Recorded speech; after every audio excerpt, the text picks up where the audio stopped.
কেমন আছো? আপনি আমাকে তুমি করে বলেন কেন? I am really sorry. আমার আসলে তোমাকে তুমি করে বলাটা একদম ঠিক হয়নি। এখন থেকে আমি আর কখনোই তোমাকে তুমি করে আর বলবো না। আমার সাথে ইয়ার্কি করছেন? আমাকে তোমার পছন্দ না কেন? শুনুন, আপনার ব্যাপারে তো আমার আগ্রহ অনাগ্রহ কিছুই নেই, কারণ আপনি তো আমার চ্যাপ্টারই নেই। কেন ভয় হয়? কিসের ভয়? আত্মবিশ্বাস নেই। আপনি তো দেখছি আপনার ফ্রেন্ডের ফিয়ান্সির সাথে লিটারালি ফ্লার্ট করছেন। একটু আগে তুমিই তো বললে যে আমার ফ্রেন্ডের প্রতি তোমার কোনো আগ্রহ নেই, দেখার কোনো প্রয়োজন নেই। তাহলে এখন আবার বলছো উড বি ফিয়ান্সে। তোমার নিজের কথার সাথেই তো নিজের কথা মিলছে না। আপনার সাথে না এই মুহূর্তে কথা বলার ইচ্ছা আমার নেই। সারপ্রাইজ দিতে এসে নিজেই সারপ্রাইজ হয়ে গেলাম। ওদের আজকে চলে আসার কথা, হুট করে কি একটা ডিসিশন নিল যে কদিন পর আসবে। কোনো প্রবলেম হয়েছে আমার সাথে, মানে ঠিক মতো শেয়ারও করেনি। না তুমি এসে ভালো করেছো। তাহলে আমাদেরও কিছুদিন আর আপনাদের যোগাযোগ হচ্ছে না, মানে ফোনটা বন্ধ পাচ্ছি। মানে আমার বন্ধুর এঙ্গেজমেন্ট আসেনি, কিন্তু আমি এসে হাজির। আসলে ওদের তো আজকে চলে আসার কথা ছিল, কিন্তু হুট করে কি একটা প্রবলেমের কারণে ওরা ফ্লাইটটা পোস্টপোন করেছে। আমি একটু ঝামেলা দিয়ে দিলাম আপনাদেরকে। কি নাম যেন তোমার? তমাল।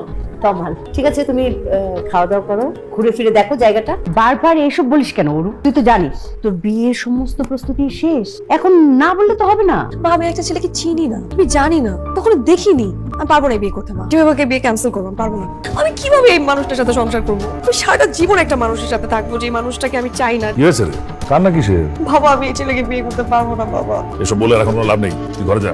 আমার ভালো মন্দের কি কোনো দাম নেই তোমাদের কাছে? ভালো মন্দ তুই কি বুঝিস? এঙ্গেজমেন্টের ডেট ঠিক হয়ে গেছে, এমানটা সব চলে এসেছে, আরাফের বন্ধু চলে এসেছে, এখন তুই বলছিস তুই বিয়ে করবি না? বললেই হলো নাকি? ছেলে খেলা পেয়েছিস?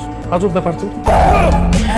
তুই আমার চিরাস আগে তো এই পুকুরে মরে গেছিলা, এই পুকুরে মরা ও বিদ্যাত্তা। তুই কালকে সকালের মধ্যে আজকে যাবি না। সকালের মধ্যে না গেলে আমি কিন্তু তোর রক্ত খাওয়াবো। এক্সকিউজ মি, আপনার কাছে একটা প্রশ্ন ছিল। আপনি ভূত না পেতনি? তুই সন্দেহ করস? তোর গাড়টা কি আমি অনিমটকে খামুরে মগা? তোর মতো এরকম অনেক মগা আমি খাইয়া বড় হইছি। আপনি জাননি কোথায় যাবো? না আজকে যাওয়ার কথা ছিল? আমি কি একবার বলেছিলাম আমি চলে যাবো? আমি তো কাউকে বলিনি আমি চলে যাবো। আপনি তো দেখছি ভালোই লোভী, আবার সাথে কিঞ্চিত চরিত্রহীন। তোমার প্রেমে পড়ে হে প্রিয়, যদি হতে হয় চরিত্রহীন, তাহলে সেই চরিত্র আমার প্রয়োজন নেই। এত ঘাবড়াবেন না, জাস্ট কবিতা। আপনি কি ডাকাত নাকি ফ্রড? আমার তো মনে হচ্ছে আমরা যখন সবাই ঘুমিয়ে পড়বো তখন আপনি আমাদের সবকিছু লুটপাট করে এখান থেকে ভাগবেন। যে বাড়িতে আপনার মতো পেতনি আছে সেই বাড়ি লুট করার সাহস কে করবে? আপনি আমাকে পেতে বললেন কেন? সেটা উত্তর আপনি খুব ভালো করেই জানেন কেন বলেছেন। আপনাকে একটা সত্যি কথা বলি। এতদিন যা বলেছেন সব মিথ্যা বলেছেন। তো কথাটা আপনি শুনুন। জি বলুন। আমি গত বছর ইউনিভার্সিটি শেষ করেছি। কংগ্রাচুলেশনস। Thank you. ইউনিভার্সিটিতে আমি কোনে 20টা প্রেম করেছি। কয়টা? 20টা। এর মধ্যে 4টা রিলেশন ছিল, অনেক গভীর সম্পর্ক। ও মাই গড, আপনার অবস্থা তো খুব গুরুতর। শুনুন, আমি আপনাকে আগেও বলেছি, এখন আবারও বলছি, এই বিয়েটা আমি করব না। আপনি আপনার ফ্রেন্ডকে বলে দিবেন যে তার ফ্যামিলি নিয়ে যাতে এখানে না আসে, আর আপনি এখন এখান থেকে চলে যাবেন। চলে যাব, কিন্তু তার আগে আমার জানতে হবে যে আপনার এই মহৎ উদ্দেশ্যের কারণ কি।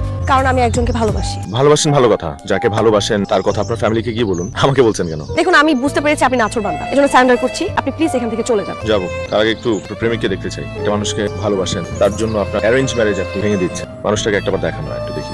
আমার সাথে দেখা হয়নি। এক্সকিউজ মি, আপনার সাথে দেখা হয়নি? আচ্ছা, দেখা না হতেই পারে, আপনি তার ছবি দেখেন। ছবি নেই। আমি তো ভেবেছিলাম আপনার আত্মবিশ্বাস কম, এখন তো দেখছি আপনার আত্মবিশ্বাস খুব বেশি। একটা মানুষের সাথে আপনার কখনো দেখা হয়নি, তাকে ছবিতে পর্যন্ত দেখেননি, কিন্তু তার সাথে অনবরত কথা বলে গেছেন দিনের পর দিন। প্রেমে পড়া কি এতই সস্তা? আমরা 8-10টা সম্পর্কের মতো আমাদের সম্পর্কটাকে সস্তা বানাতে চাই না। ভালোবাসার জন্য কি চেহারা দেখাটা খুব প্রয়োজন? তো আপনি কি দেখে প্রেমে পড়েছেন? শুধুই একটা সুন্দর মন? কবিতা পড়ে। কি? একজন কবি মানুষের এত সাহস থাকতে পারে, আমার আগে ধারণা ছিল না। তোমার কোনো ধারণা আছে আমি কি করেছি? আমি পার্সোনালি আরাফের সাথে যোগাযোগ করেছি। আর একটা বিয়ে অফ হয়ে যাওয়া এত সহজ? বাট তারপরেও আমার যদি বিয়ে হয়ে যেত তখন কি করতে? বিয়ে হয়ে গেলে বিয়ে খেতে আসতাম। ফাজিল। তোমাকে এখানে ডাকলাম, অরু আর তোমাদের সম্পর্কটা আমি জানি।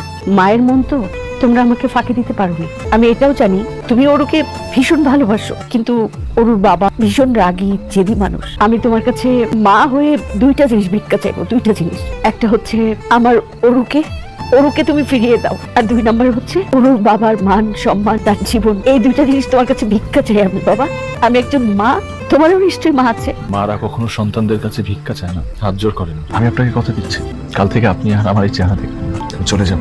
আমি তোমাকে অন্তর থেকে দোয়া করছি, তুমি খুব ভালো একজন মানুষ। পৃথিবীর সব মায়ের সন্তান যেন তোমার মতো হয়। অরু, আমি আসলে তোমার কাছে একটা সত্য গোপন করেছি। একটু ঠান্ডা মাথায় আমার কথাগুলো শোনো। দেখো, এখানে আসার পর তোমার প্রতি আমার অনুভূতিগুলো চেঞ্জ হয়। তোমাকে দেখার পর আমি তোমার উপর দুর্বল হয়ে পড়ি। আমি আসলে পরে গিয়ে বুঝতে পারি যে আসলে এটা আমার করাটা ঠিক হচ্ছে না। কারণ আমি তো এখানে আসছিলাম তোমাকে বোঝাতে, এবং আমার তোমার প্রতি যে ফিলিংসটা সেটা আসলে কোনো ভালোবাসা না। তুমি আমার কবিতা পড়ো, আমার কবিতাকে ভালোবাসো, আমার সাথে কথা বলতে ভালো লাগে, দ্যাটস ইট। এর থেকে বেশি কিছু না। অরু, আমি যদি এই মুহূর্তে তোমাকে বিয়ে করি তাহলে বিশ্বাস করো শুধুমাত্র তুমি আর আমি ভালো থাকবো, কিন্তু তোমার পরিবারের প্রত্যেকটা মানুষ কষ্টে থাকবে। আবার তুমি যদি আমাকে রেখে আরাফকে বিয়ে করো তাহলে তুমি কষ্টে থাকবে, আমি জানি, কিন্তু কয়েকটা দিনের জন্য কষ্টে থাকবে। তুমি বিশ্বাস করো তোমার পরিবারের প্রত্যেকটা মানুষ ভালো থাকবে। আর তুমি? আমি তোমাকে ভালোবাসার জন্য আমার তোমাকে প্রয়োজন নেই। আমি তোমাকে দূর থেকে ভালোবেসে যেতে, তুমি প্লিজ আমাকে ভুলে যাও না অরু, প্লিজ প্লিজ তুমি আমাকে ভুলে যাও প্লিজ। কাউকে ছাড়বো না, সব কটাকে গুলি করে পারবো। এত বড় সাহস, আমার মেয়ের এঙ্গেজমেন্ট ভেঙে দেয়, কাউকে ছাড়বো না। রেহান তার কোথায়? ডাক দে রেহান থেকে। তুই আরাফের বন্ধু, আরাফ বিয়ে ক্যান্সেল করেছে আজ থেকে 10 দিন আগে, কিন্তু তুই আমাদেরকে কিছু জানাস না। আসলে তুই কি উদ্দেশ্য এখানে এসেছিলি? আমি রাফিকে চলে যেতে বলেছিলাম তোর বাবার মান সম্মানের কথা ভেবে, কিন্তু যেহেতু রাফি তোর বাবার কাছে ধরা পড়েই গেছে, নির্দোষ ছেলেটাকে বাঁচা, হাতে সময় নেই, তাড়াতাড়ি যা। আমি পরিচয় দিচ্ছি, ও আরফের বন্ধু তমাল সেজে এখানে এসেছে বাবা। বাবা আমি ওকে অনেক ভালোবাসি, আমি ওকে ছাড়া বাঁচবো না বাবা। ওর সর, নাহলে ওর সব তোকে গুলিতে মারবো। বড় গুলি সবাইকে মেরে তুমি একা বেঁচে থাকো। সারা জীবন তো নিজের জেদ, নিজের দম্ভটাকে সবার উপরে রেখেছো। কখনো জানতে চেয়েছো তোমার মেয়ে কি চায়? তোমার মান সম্মান বাঁচাতে নিজের ভালোবাসাকে বিসর্জন দিয়ে রাফি চলে যাচ্ছিল। আমার মনে হয় কি জানেন, আমাদের অরু মায়ের জন্য যে ছেলে এত বড় রিস্ক নিতে পারে তার চেয়ে যোগ্য পাত্র আর আমরা খুঁজে পাবো না। আপনি মেনে নিন দুলা ভাই। অরু বাবা, তুমি তো সবসময় জিতে গেছো, আজ না হয় নিজের মেয়ের ভালোবাসার কাছে হেরে যাও। দাঁড়াও, কোথায় যাচ্ছ? এত টাকা খরচ করে আয়োজন করেছি, রিসোর্ট ভাড়া নিয়েছি আমার মেয়ের ধুমধামে বিয়ে দেবো বলে, আর তুমি এখনই চলে যাচ্ছ? যদি যেতেই হয় তাহলে আমার মেয়েকে সাথে করে নিয়ে যেতে হবে, বুঝতে পেরেছো?